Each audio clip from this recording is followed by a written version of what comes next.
hedder Teresa Jessing, og til daglig så arbejder jeg med at tegne analoge tegninger.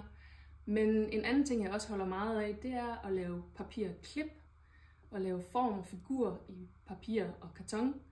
Og jeg har lavet Vinterklip, som er en bog med 21 idéer til forskellige vinterlige ornamenter, som man både kan lave, når det er højtid, altså jul, men man kan også bruge nogle af idéerne uden for sæsonen.